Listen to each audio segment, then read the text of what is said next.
Vous avez vu que des orques font couler des bateaux en Europe depuis 2020 avec un premier groupe d'orques au large de l'Espagne et du Portugal qui commençait à donner des coups de boule et à couler des bateaux sans pitié comme si le bateau était une menace. Ces attaques se sont multipliées à foison avec maintenant plus de 500 incidents reportés commis par différents groupes d'orques qui ont dû entendre que leurs cousins s'amusaient à casser du navire et se sont pris au jeu. Heureusement, aucune victime humaine n'a été signalée et apparemment, les orques, une fois le bateau démoli, se tirent sans vouloir s'attaquer aux humains. Certains pensent que les orques jouent, d'autres que c'est une vengeance peut-être après qu'un orque ait été percuté par un bateau, tandis que d'autres encore pensent que ces orques se font juste chier au max. Parmi les incidents rapportés, un grand nombre implique une orque femelle nommée White Gladys. Cette orque ainsi que des jeunes membres du groupe ont été fréquemment observés en train d'attaquer ou de mordre les gouvernails de bateaux, et quand on sait qu'un orque c'est 6 à 8 mètres pour 4000 kg, on comprend vite que le truc peut faire de gros dégâts. Dans 20% des cas, les navires ne peuvent plus repartir, il y a même eu plusieurs bateaux qui ont tout simplement coulé sous les assauts des orques, qui d'ailleurs ne s'en prennent qu'aux voiliers et aux catamarans. C'est tellement un bordel que des GPS sont utilisés pour traquer le mouvement de ces orques pour prévenir quiconque est dans leur zone de fuir ou de prier, et apparemment, il est conseillé entre deux prières de lâcher la barre si les orques arrivent, car cela leur ferait perdre l'intérêt du truc. Bref, si vous allez monter sur un bateau qui coûte la peau du fion au large de l'Espagne jusqu'en Écosse où ils ont aussi causé des dégâts, méfiez-vous et regardez bien dans l'eau qu'il n'y a pas White Gladys qui pourrait se faire un malin plaisir de zigouiller votre chèque de caution sur la location du voilier.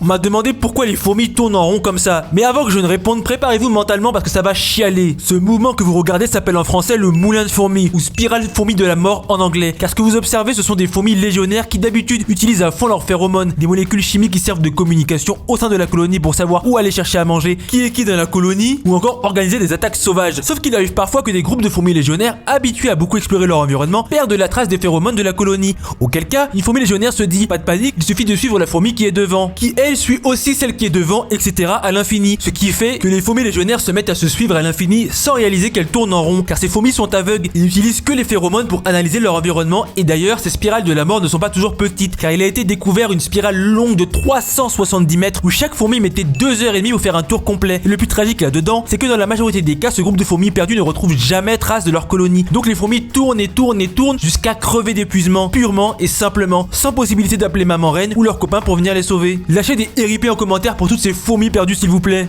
Vous avez été nombreux à me saouler pendant ma vidéo sur Luna en me disant c'est pas un léopard, c'est une panthère, en plus c'est aigri, t'es aveugle. Vous méritez tous des gifs avec votre insolence ignorante, mais je suis gentil. Je vais vous expliquer pourquoi vous dites tous des foutaises, alors écoutez bien. Les panthères ne sont pas une espèce distincte. Ces gros minous noirs, ce sont soit des léopards, soit des jaguars qui sont atteints de mélanisme, c'est-à-dire un excès de mélanine caractérisé par la couleur entièrement noire de leur peau. Donc en gros, c'est l'inverse de l'albinisme, qui est un manque de mélanine. Vous commencez à comprendre?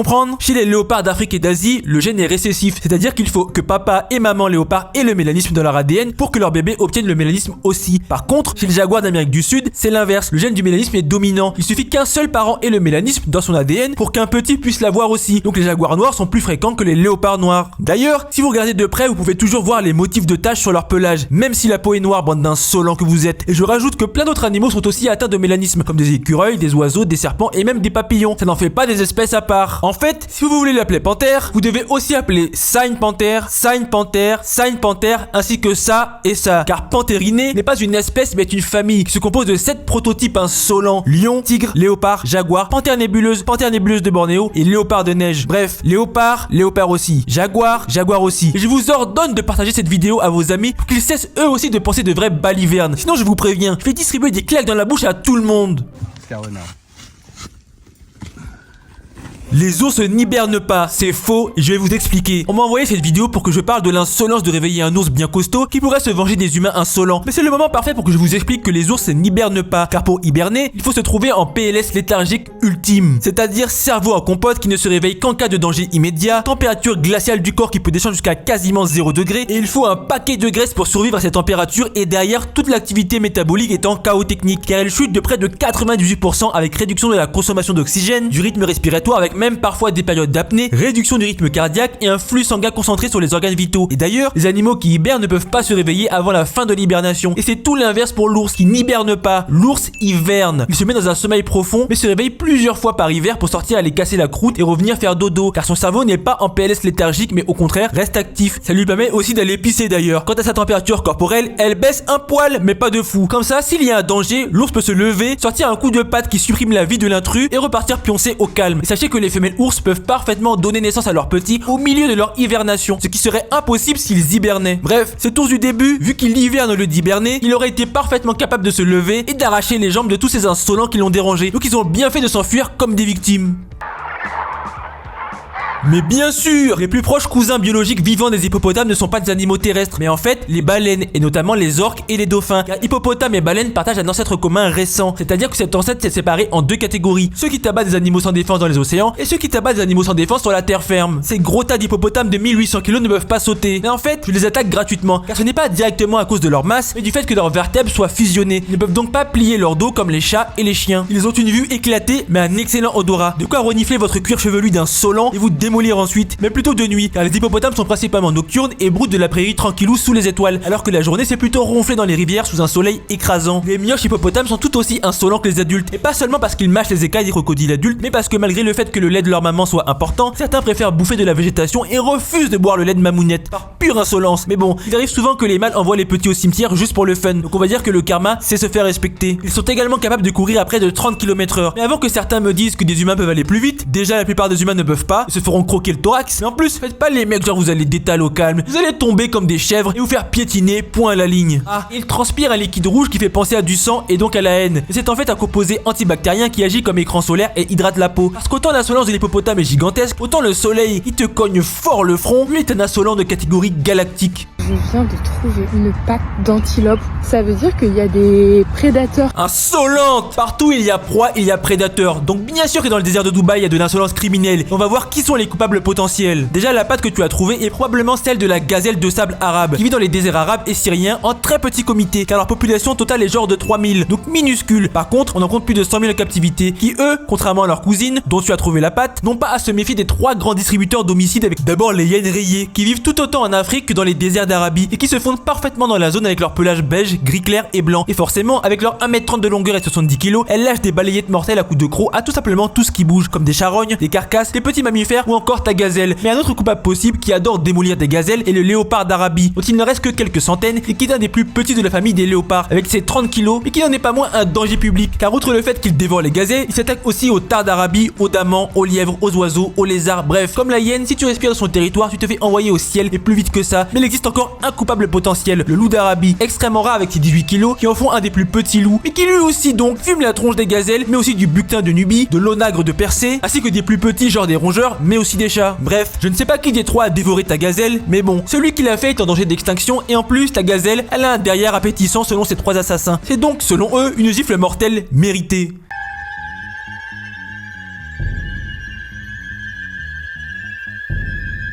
Ce cauchemar qui vit évidemment en Australie est le ver de plage australien, un long truc nocif pour notre santé mentale qui peut atteindre 3 mètres de long avec, pour le fun, des tentacules proches de sa tête, qui vit dans le sable long des plages et qui donc est en permanence en dessous de votre serviette de plage. Mais il ne sort sa tête d'alien que lorsqu'il renifle à manger du genre des algues, des poissons ou des pieuvres mortes, ou tout et n'importe quoi qui s'échoue sur le rivage avec les vagues. La raison pour laquelle cet insolent australien le sort des enfers en attirant avec un miam miam appétissant pour lui, et que ces vers, s'il se cache, c'est aussi parce qu'en surface, il se ferait dévorer par des oiseaux en quête de sensations fortes et dans l'eau par des poissons qui n'ont pas peur de son corps cauchemardesque. Du coup, il est fréquemment utilisé en Australie comme un appât pour la pêche. Mais un appât de 3 mètres de long, ce serait un peu beaucoup. Donc les pêcheurs les chopent, les découpent en plusieurs morceaux de genre une quinzaine de centimètres et hop, plein d'appâts pour choper des poissons à faire griller dans un bon barbecue sous le soleil australien. En compagnie, pourquoi pas d'un crocodile marin, d'un requin bulldog ou encore d'un taipan du désert. Non, parce que quitte à manipuler des choses qui devraient rester dans les ténèbres comme ce ver, autant éviter toute la clique des démons australiens pour le festin derrière, non? Oh shit.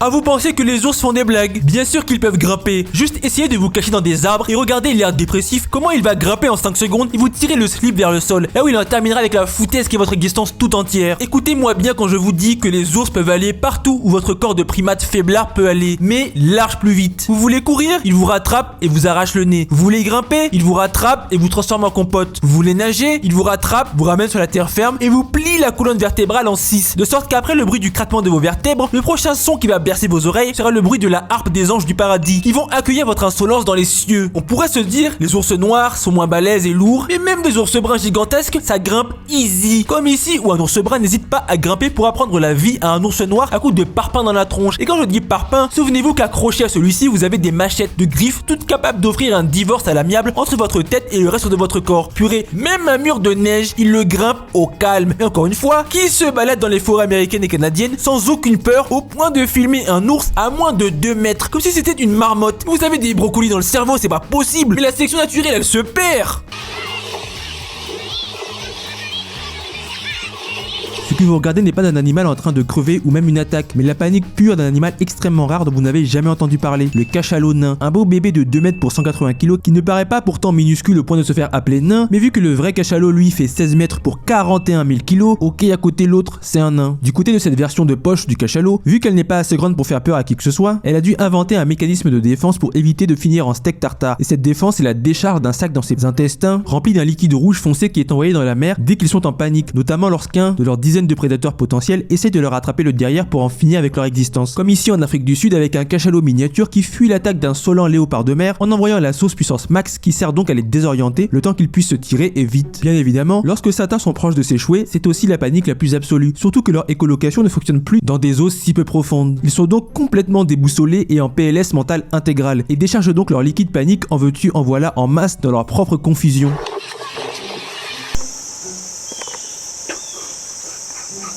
Ce que vous regardez est un cerf atteint de la maladie débilitante chronique, MDC, qui est une maladie neurologique grave et 100% mortelle qui démolit les neurones des cervidés type cerf, wapiti et élan causés par des prions, des protéines qui peuvent anormalement se replier et qui alors se propagent et finissent par s'accumuler dans le cerveau où les plient les protéines saines du cerveau, ce qui forme des trous dans le cerveau et là c'est game over pour le cerf qui devient en gros un zombie, sauf qu'à la place de devenir cannibale, il devient tout simplement un légume vivant en étant en permanence désorienté, le forçant à tourner en rond sans fin avec notamment la disparition de tout sens de la peur qui les fait s'approcher de prédateurs plutôt que de s'en éloigner. Cette maladie horrible et incurable finit par envoyer le cerf au ciel dans les 6 à 12 mois après les premiers symptômes, sauf que la maladie a largement le temps de se propager aux autres cerfs du coin via les fluides corporels style salive, urine et excréments, quand les cerfs se lèchent, mangent ensemble ou boivent ensemble. Surtout que le cerf paraît tout à fait normal sans symptômes pendant 1 à 2 ans avant ensuite d'être déconnecté de la réalité vers une PLS mortelle. Et entre temps, il a contaminé tout le monde dans la zone. En fait, c'est tellement un bordel que l'environnement infecté peut rester dangereux pendant des années. Donc un cerf peut passer là où un autre malade est passé 2 ans avant et hop, choper les prions malades et devenir malade à son tour. Tout ça à cause d'une protéine insolente qui s'est pliée différemment de d'habitude. Et pour satisfaire votre curiosité, sachez que cette maladie, d'abord identifiée aux États-Unis, a été découverte en Europe et que la transmission à l'humain, bien que sans preuve, fait trembler les scientifiques car in vitro, cette expérience ont prouvé que les prions de la MDC peuvent transformer le prion humain en une forme anormale mal repliée. On ne mange d'habitude pas de cerf, mais si cette maladie finissait par muter et infecter les animaux d'élevage et devenir un remake de la vache folle, qui elle aussi est une maladie à prions, ce serait une balayette mondiale et hautement mortelle qui enverrait potentiellement des centaines voire des milliers d'humains au cimetière, à l'image de la maladie de Creutzfeldt-Jakob chez l'humain qui se cache dans votre corps pendant des années voire des décennies, puis des symptômes comme la démence apparaissent et vous envoient aux portes du paradis sans aucun espoir pour vous sauver le derrière. Les dragons de Komodo n'ont aucune pitié pour quelconque proie en PLS et la goberont d'une traite, mais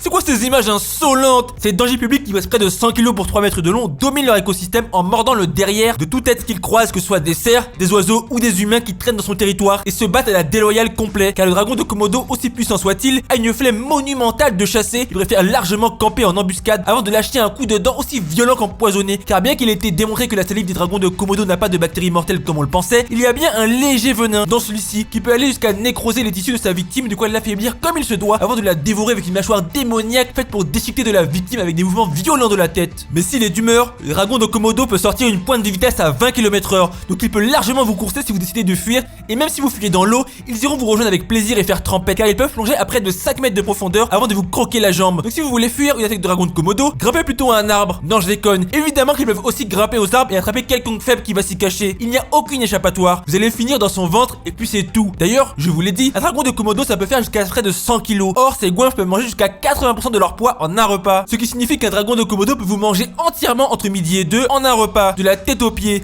avant de recracher ce qu'il n'aime pas comme les poils et les dents dans un genre de vomi dégueulasse qui pue la mort. Je vous donne même une dernière info pour que vous dormez bien ce soir. Non seulement il chasse les humains et les enfants en particulier, vu que ce sont des proies faciles, mais en plus, ils sont connus pour déterrer des cadavres humains pour les engloutir. Après tout, pourquoi gâcher cette nourriture puisque c'est gratuit? Les anacondas ont-ils déjà attaqué des humains? Oui, en 2007 au Brésil, un gamin de 8 ans jouait dehors comme d'hab, sauf qu'il n'avait pas vu qu'un anaconda de 5 mètres de long était en train de saliver d'avance, et paf, celui-ci s'est jeté sur le mioche et a commencé son étreinte mortelle afin de le dévorer. Mais par miracle, le grand-père du petit a fini par voir ce qu'il se passait et s'est jeté sur l'anaconda. Mais il a tout de même mis près de 30 minutes interminables avant de réussir à sortir son petit-fils du câlin forcé de l'anaconda. Et il a survécu avec tout de même une belle morsure au thorax qui a nécessité 21 points de suture. Mais je sais que la vraie question que vous vous posez, c'est est-ce que les anacondas ont l'habitude de mettre des balayettes à des humains? Et la réponse à cette question est géographique. Les anacondas ont horreur des endroits où vivent les humains. Ils préfèrent la vraie nature, la jungle dense. Ils ne vivent presque que dans des endroits de la forêt amazonienne où aucun humain ne peut y accéder. Les attaques sont donc rarissimes, mais sachez que c'est tout l'inverse en Asie, et notamment en Indonésie et en Malaisie, là où les pythons attaquent et dévorent régulièrement des humains comme s'ils n'étaient que des saucisses pas cuites, car les pythons n'ont eux aucun problème à vivre proche des humains. Donc on pourrait penser que les anacondas ne sont pas agressifs car les attaques sont rarissimes, mais la vérité c'est qu'ils n'en ont tout simplement pas l'opportunité. Mais comment ça se fait que les anguilles électriques ne s'électrocutent pas elles-mêmes avec leur attaque tonnerre dans l'eau? On nous a toujours dit que électricité plus eau égale cimetière, donc l'anguille électrique et ses 600 volts devraient crever instantanément, non? Genre, la toute première anguille dans l'histoire qui a développé l'électricité, il y a je ne sais combien de milliers d'années, elle aurait dû s'électrocuter instantanément, crever et basta, on n'en parle plus. Mais pourtant non, elles sont là au calme. Mais la vérité, c'est que si, les anguilles électriques sont maladroites au possible et ça arrive bien qu'elles se zip-zap elles-mêmes. Et même d'autres anguilles électriques du coin par accident. Un peu comme si vous veniez dire bonjour à votre voisin et qu'il vous mettait un coup de genou entre les jambes avant de lâcher un oups plein d'insolence. Pour éviter de s'auto-envoyer au ciel, les anguilles se contorsionnent sorte que le courant électrique esquive leur cœur et leurs organes vitaux qui se trouvent proches de leur tête, tandis que leur organe zapper se trouve à l'arrière, notamment par exemple en se mettant en forme de U avec leur queue qui pointe vers un poisson et paf, poisson crevé mais organe protégé. C'est tellement révélateur cette posture en U que lorsqu'il y a plein d'anguilles ensemble les unes sur les autres, impossible de vérifier que l'une d'elles ne se met pas en U et est donc menaçante. Donc ça finit vite en une anguille qui panique de peur de se faire électrocuter et qui donc fout elle-même un coup de taser à tout le monde et hop, aucun survivant, car elle se tue aussi, ne pouvant pas se mettre dans une position de sorte d'éviter que le courant ne zappe ses organes vu qu'elle est coincée contre d'autres anguilles. Mais quand elle sort de l'eau, c'est un problème. Si jamais elle donne un coup de jus, l'eau ne peut plus dissiper le courant puisqu'elle est entourée d'air et non plus d'eau. Donc l'électricité reste sur sa peau et elle finit par crever comme une merde. Bref, les anguilles peuvent bien s'électrocuter. Donc allez raconter ça à vos potes, qu'ils soient bouche bée de votre intelligence. Savez-vous depuis combien de temps les chats sont amis des humains et nous font rire de leurs foutaises ridicules? Avant on pensait que ça datait de l'Égypte ancienne, vers 2000 ans avant Jésus-Christ, soit il y a environ 4000 ans, avec tout le culte que les pharaons et leurs cliques vouaient à ces petits félins autant majestueux que complètement tarés. Mais en 2004, Jean Guilaine, grand archéologue français, accompagné de son équipe du CNRS, a découvert en fouillant le sol poussiéreux du site archéologique de Chilouro-Cambos au sud de Chypre, la preuve la plus ancienne d'un humain et de son meilleur ami félin, qui ont été tous les deux enterrés dans une tombe il y a environ 9500 ans, soit 5500 ans avant l'Égypte antique. Pas de doute possible, leur état de conservation étant le même, ils ont bien été enterrés ensemble. Ce chat semble être proche du chat sauvage d'Afrique, un petit minou qui pourrait être l'ancêtre du chat domestique. Bon, je dis domestication, mais les scientifiques rabat-joie parlent plutôt d'apprivoisement, c'est-à-dire que le chat n'était pas encore totalement domestiqué et proche des humains, mais on s'en tape. Le minou et son humain enterré devaient être les meilleurs amis du monde et c'est tout ce qui importe. D'ailleurs, il y a 3 types de félins qui ont été utilisés comme animal de compagnie, c'est-à-dire principalement pour éclater rats et souris qui font chier tout le monde à tout bouffer depuis des milliers d'années. Le chat domestique que l'on connaît, le chat sauvage d'Afrique aussi appelé chat ganté, mais aussi le jaguarundi ou chat loutre qui se dandine sur le continent américain, d'Argentine au sud des États-Unis, qui peut mesurer un bon 1m40 de long et qui a la particularité d'être apparemment le seul félin à vivre en couple, car mâles et femelles ont déjà été observés chasser et démolir sans pitié des proies rapidement envoyées au ciel par ce couple de gros minous assassins. Bref, 9500 ans de bonheur avec ces minous, ça se fête quand même.